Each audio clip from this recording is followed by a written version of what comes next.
Hello everyone, welcome to all of you. So today we bring you the short notes of the topic sets and relations.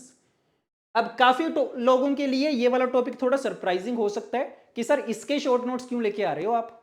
क्योंकि हमारे दिमाग में ये बैठा हुआ है कि भाई ये वाला टॉपिक तो ना इंपॉर्टेंट है ही नहीं है, ये तो हम एनसीईआरटी में पढ़ते होते थे स्कूल एग्जाम्स के लिए, जेई मेन में थोड़ी पूछा जाता है ये। बट अगर मैं आपको लास्ट के 2 साल का डाटा बताऊं ना तो you will be very much surprised.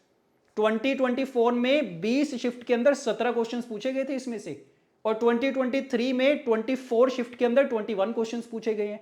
तो ऑलमोस्ट एक क्वेश्चन पर पेपर की एवरेज चल रही है पिछले 2 साल के डाटा के अकॉर्डिंग। तो सो दैट मीन्स काफी चांसेस है कि आपको अपनी शिफ्ट में भी एक क्वेश्चन यहां से देखने को मिल सकता है। यस, तो यही रीजन है ये सेशन लेके आने के लिए, इसके शॉर्ट नोट्स लेके आने के लिए। तो जो लोग भी बिल्कुल इसको छोड़ के बैठे हैं ना, तो उनको बड़ा ज्यादा हेल्पफुल रहेगा ये वाला सेशन होपफुली। और जिनको लगता है कि ये वाला टॉपिक तो बिल्कुल इजी टॉपिक है, यहां से अगर कोई क्वेश्चन आ गया तो मैं सोल्व कर दूंगा, तो उनको भी मैं एक बार बता दूं कि भाई कई बार ना काफी कंफ्यूजिंग क्वेश्चंस आ जाते हैं इस टॉपिक में से। तो एक बार थोड़ा आइडिया लग जाए कि किस टाइप के क्वेश्चंस पूछे जाते हैं तो भी हेल्प हो जाएगी थोड़ी मेरी, राइट। तो सारा कुछ कवर करेंगे सेशन के थ्रू, और इसके शॉर्ट नोट्स आपको मिल जाएंगे पीडीएफ की फॉर्म में डिस्क्रिप्शन बॉक्स में, तो आप उसका प्रिंट आउट ले सकते हो रिवीजन के लिए। ठीक बात है। ओके, तो स्टार्ट कर रहे हैं, जल्दी से एक बार देख लेते हैं सारी समरी की क्या कुछ है इस चैप्टर के अंदर। सबसे पहले बिल्कुल बेसिक से स्टार्ट करा है, सारा कुछ कवर करा है हमने। यस, तो सेट्स की डेफिनेशन लिखी गई है। और देखो मेन प्रॉब्लम कहां पे आती है ना इसमें से, जब कोई क्वेश्चन आता है तो कि जो नोटेशंस होती हैं, जो रिप्रेजेंटेशंस होती हैं, कई बार उसी में कंफ्यूज हो जाते हैं हम लोग।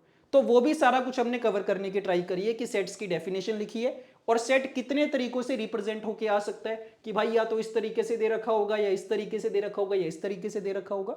यस, उसके बाद टाइप्स ऑफ सेट आ गई हैं, ये 5-6 टाइप्स हैं जो कि ज्यादा इंपॉर्टेंट नहीं है। उसके बाद जो इंपॉर्टेंट वाली टाइप है उसको हाईलाइट करा गया, एम्प्टी सेट क्या होता है, क्या क्या नोटेशंस होती हैं, एक एग्जांपल भी लिखी गई है साथ में, राइट। देन सबसेट, बड़ी इंपॉर्टेंट चीज है। सबसेट क्या होता है, डेफिनेशन लिखी है, जो एक दो इंपॉर्टेंट पॉइंट्स है उनको हाईलाइट करके लिखा गया है कि भाई फाई हर एक सेट का सबसेट होता है। दो सेट्स बराबर कब होते हैं, अगर ए बी का सबसेट है, बी ए का सबसेट है। तो अगर दो सेट एक दूसरे के सबसेट हो जाएंगे दैट मींस दोनों आपस में इक्वल हो जाएंगे। यस, एक रिजल्ट, इंपॉर्टेंट फॉर्मूला, कई बार क्वेश्चन पूछा जाता है कि अगर एक सेट के अंदर n एलिमेंट्स हैं तो उसके नंबर ऑफ सबसेट्स कितने होंगे, 2 की पावर n होंगे।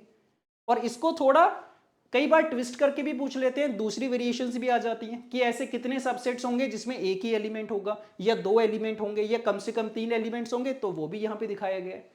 Then power set, power set क्या होता है, पावर सेट की डेफिनेशन। यस, एक पॉइंट कि अगर ए सेट में के एलिमेंट्स हैं तो पावर सेट में कितने होंगे, 2 की पावर के होंगे। तो ये टाइप्स ऑफ सेट हो गया हमारा। टाइप्स के बाद नेक्स्ट चीज क्या होती है, ऑपरेशन ऑन सेट्स होता है।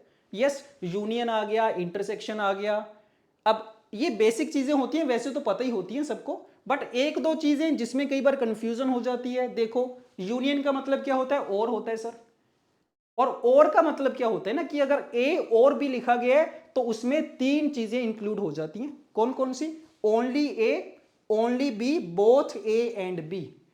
तो वेन डायग्राम से भी मुझे पता है ए यूनियन बी का मतलब ये होता है। तो अगर तुम्हारे पास क्वेश्चन आ गया कि x इज डिविजिबल बाय 2 और 5, तो उसका मतलब क्या होगा, कौन से एलिमेंट्स की बात हो रही है कि सर 2 के भी सारे मल्टीपल आएंगे, 5 के भी सारे मल्टीपल आएंगे, और ऐसे भी आएंगे जो 2 और 5 दोनों के मल्टीपल्स है, मतलब 10 के मल्टीपल्स, राइट। सिमिलरली एंड का मतलब क्या होता है, जो दोनों में प्रेजेंट है, ए में भी बी में भी। तो यूनियन हो गया, इंटरसेक्शन हो गया, यूनियन की प्रॉपर्टीज हो गई हैं, इंटरसेक्शन की प्रॉपर्टीज हो गई हैं। दो थोड़ी ज्यादा इंपॉर्टेंट प्रॉपर्टीज हैं, डिस्ट्रीब्यूटिव प्रॉपर्टी बोल देते हैं इसको, राइट।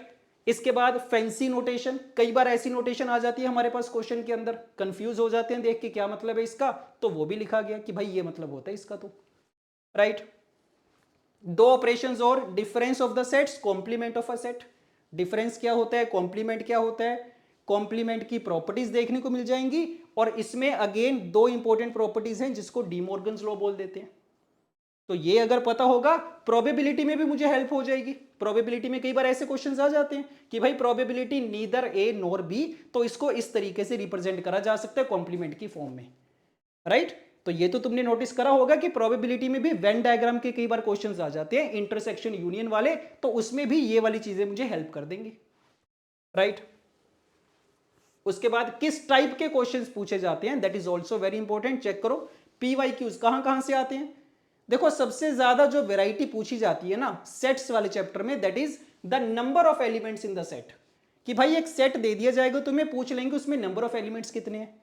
अब ऐसे क्वेश्चंस की खास बात क्या होती है कि ये सिर्फ सेट से स्पेसिफिक नहीं होते हैं, ये दूसरे टॉपिक्स को भी इंक्लूड कर लेते हैं साथ में। जैसे फर्स्ट वाला क्वेश्चन है, इसमें मॉडुलस की फॉर्म में पूछ लिया, तो मतलब मॉडुलस इनइक्वालिटीज अगर मुझे आती हैं तभी सोल्व कर पाऊंगा मैं। सेकेंड, इक्वेशन दे दी गई है, 3 वेरिएबल है, मैन्युअली केसेस बना के सोल्व करना पड़ेगा मुझे। थर्ड, इस टाइप की सिचुएशन आ गई है, अब इसको अगर मैं थोड़ा सा ध्यान से देखूंगा मुझे परमुटेशन कॉम्बिनेशन का यूज करना पड़ेगा। तो ये तो तुम मान के चलो कि जब भी ऐसे क्वेश्चन आएंगे किसी दूसरे कंसेप्ट की भी जरूरत पड़ सकती है आपको सोल्व करने में। कई बार बाइनोमियल का क्वेश्चन भी आ सकता है, राइट? ठीक बात है। तो इस टाइप के क्वेश्चंस काफी ज्यादा कॉमन है पीवाईक्यूज में।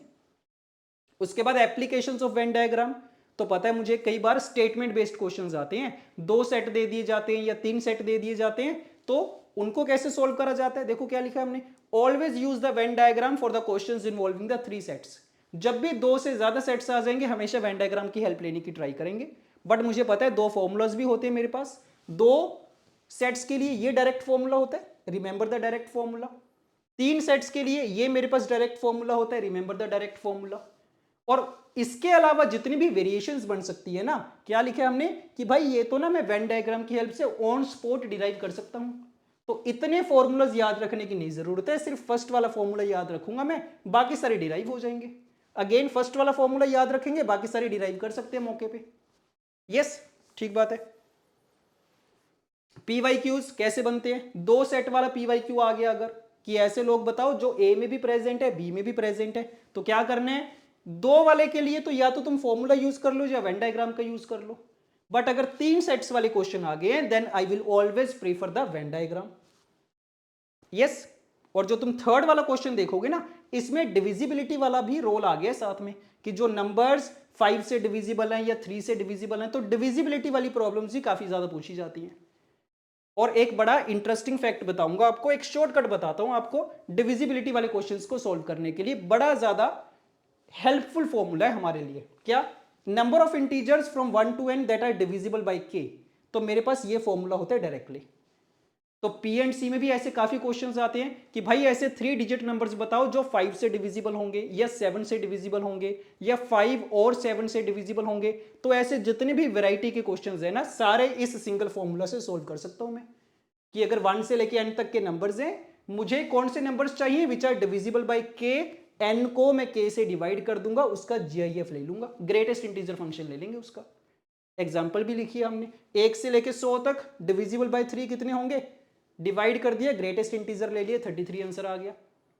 अगर चाहिए नंबर्स फ्रॉम 200 से 500 विच आर डिविजिबल बाय 7, कैसे काउंट करेंगे, या तो एपी बना के काउंट करते हैं बट वो लेंथी प्रोसेस है, फॉर्मूला लगा दूंगा मैं। तो क्या कि सर 1 से लेके 500 के बीच में देख लेंगे कितने, डिवाइड करके ग्रेटेस्ट इंटीजर माइनस, कौन सा माइनस करना है, जो नंबर्स मिसिंग है 1 से लेके 199 यहां से आ जाएगा।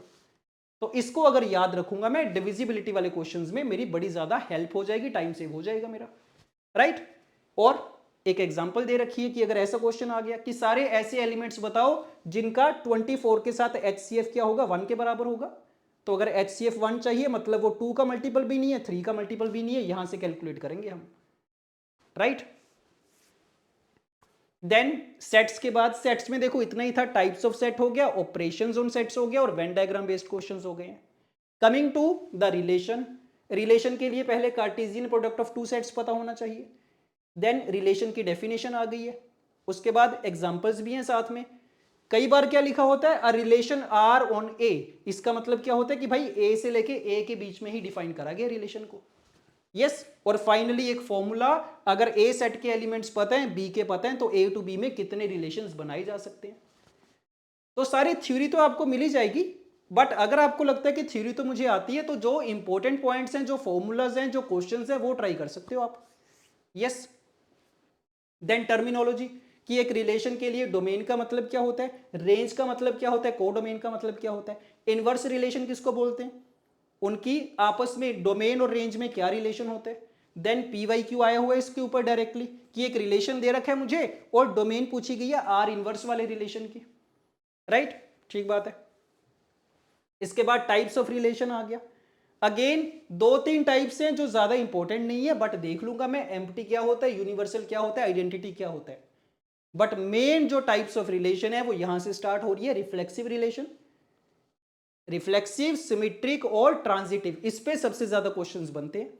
तो रिफ्लेक्सिव के बारे में पूरी जानकारी है मेरे पास, डेफिनेशन लिखी गई है, एग्जांपल्स लिखी गई है डिफरेंट फॉर्मेट्स में कि भाई इस वाले फॉर्मेट में भी आ सकता है, इस वाले फॉर्मेट में भी आ सकता है, इसमें भी आ सकता है, और साथ में रीजन भी लिखा है कि भाई ये रिफ्लेक्सिव क्यों है, कैसे चेक करना है। तो देखो क्या लिखा है हमने कि अगर रिफ्लेक्सिव को चेक करना है तो सिंपली बी को ए से रिप्लेस कर दो, इन ए कोमा बी, पता चल जाएगा। ये दो इंपॉर्टेंट पॉइंट्स है कि एक्स्ट्रा एलिमेंट हो सकते हैं, जरूरी नहीं है सिर्फ ए कोमा ए टाइप के एलिमेंट्स हो, एक्स्ट्रा एलिमेंट्स भी हो सकते हैं। यस, ठीक बात है। उसके बाद सिमेट्रिक रिलेशन आ गया, ट्रांजिटिव आ गया।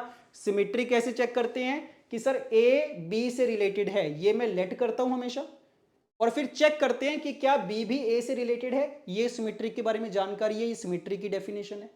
ट्रांजिटिव कैसे चेक करते हैं, ए बी से रिलेटेड है, एज्यूम कर लेते हैं, बी सी से रिलेटेड है, एज्यूम कर लेते हैं, सी ए से रिलेटेड है, ये चेक करना पड़ता है हमें, राइट। तो डेफिनेशंस हैं, एग्जांपल्स हैं, क्लैरिटी आ जाएगी, पढ़ लेना इसको एक बार। देन इक्विवेलेंस रिलेशन, ऐसा रिलेशन जो तीनों हो, सिमेट्रिक भी हो, रिफ्लेक्सिव भी हो और ट्रांजिटिव भी हो, that is called equivalence relation. एक एग्जांपल के साथ चेक करके दिखाया गया कि रिफ्लेक्सिव क्यों होगा, सिमेट्रिक क्यों होगा, ट्रांजिटिव क्यों होगा। एक दो बेसिक प्रॉपर्टीज हैं कि अगर दो इक्विवेलेंस रिलेशंस हैं उनका इंटरसेक्शन भी हमेशा इक्विवेलेंस होगा, उनका यूनियन इक्विवेलेंस हो भी सकता है, नहीं भी हो सकता है, उनका जो इनवर्स रिलेशन है वो हमेशा इक्विवेलेंस होगा। Then number of relations, A to A में रिफ्लेक्सिव रिलेशंस कितने हो सकते हैं, सिमेट्रिक रिलेशंस कितने हो सकते हैं। यस, प्रो टिप लिखी है एक, क्या कि कई बार क्या होगा तुम्हारे पास क्वेश्चन आएगा, चेक करना पड़ेगा कि रिलेशन सिमेट्रिक है या नहीं है, ट्रांजिटिव है कि नहीं है। तो अगर मैं चेक नहीं कर पा रहा, प्रूव नहीं कर पा रहा, तो हमेशा क्या ट्राई करेंगे, काउंटर एग्जांपल लेने की ट्राई करेंगे। अगर मुझे एक सिंगल काउंटर एग्जांपल भी मिल गई ना जो उसको वैलिडेट नहीं कर रही, तो वो सफिशिएंट है प्रूव करने के लिए कि भाई गिवन रिलेशन मेरा रिफ्लेक्सिव नहीं होगा, सिमेट्रिक नहीं होगा या ट्रांजिटिव नहीं होगा। ये भी एग्जांपल देके बताया गया, राइट। उसके बाद पी वाई क्यूज, किस टाइप के क्वेश्चंस पूछे जाते हैं रिलेशंस वाले टॉपिक में से चेक करो। या तो डायरेक्ट क्वेश्चंस आएंगे कि सर रिलेशन दे रखा है, पूछा गया है रिफ्लेक्सिव है कि नहीं है, सिमेट्रिक है कि नहीं है, ट्रांजिटिव है कि नहीं है, तो इस टाइप के क्वेश्चंस ढेर सारे पूछे जाते हैं। दो तीन एग्जांपल्स लिखिए यहाँ पे। और किस टाइप के क्वेश्चंस आते हैं, इस टाइप के क्वेश्चंस बड़े ज्यादा कॉमन है कि मिनिमम नंबर ऑफ एलिमेंट्स हम कितने ऐड करें एक गिवन रिलेशन के अंदर ताकि वो सिमेट्रिक बन जाए या ट्रांजिटिव बन जाए या रिफ्लेक्सिव बन जाए। उस टाइप की दो तीन एग्जांपल्स हैं ये, राइट। और नंबर ऑफ रिलेशंस वाले कई बार क्वेश्चंस आ जाते हैं, नंबर ऑफ सिमेट्रिक रिलेशंस बताओ भाई, नंबर ऑफ टोटल रिलेशंस बताओ कितने हो सकते हैं।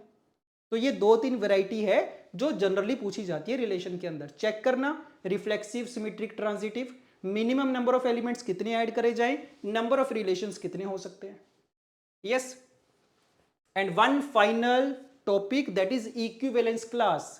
अब ये भी मोस्ट ऑफ द लोगों को नहीं पता होती जनरली, तो इसकी डेफिनेशन देख लेना क्या मतलब होता है इसका। इसके ऊपर एक पीवाईक्यू पूछा गया था, वो भी देख लेना यहां पे साथ में, राइट। तो इसी के साथ पूरा टॉपिक हमारा कंप्लीट हो गया, पूरा चैप्टर कंप्लीट हो गया। तो अगर तुम रिवीजन करने बैठोगे टाइम नहीं लगेगा ज्यादा, इजी सा टॉपिक है, बट हाँ एक बार रीडिंग मेरे लिए जरूरी है। क्वेश्चंस किस टाइप के आ रखे हैं वो मुझे पता होना जरूरी है, राइट। ठीक बात है, तो ठीक है, देखना नोट्स देखना, जो भी कोई डाउट आएगा, कुछ प्रॉब्लम आएगी, कहीं पे कंफ्यूजन होगी, एक बार बता देना कमेंट्स में। फाइन, तो होपफुली ये आपके लिए थोड़ा तो हेल्प करेंगे, अगर ज्यादा नहीं भी करेंगे, अगर आपने पढ़ भी रखे अच्छे से तो होपफुली कोई ना कोई एक आधी चीज तो आपको नहीं देखने को मिली जाएगी, नहीं सीखने को मिल जाएगी, right. Okay, so this is it for now. Okay, thank you, bye bye.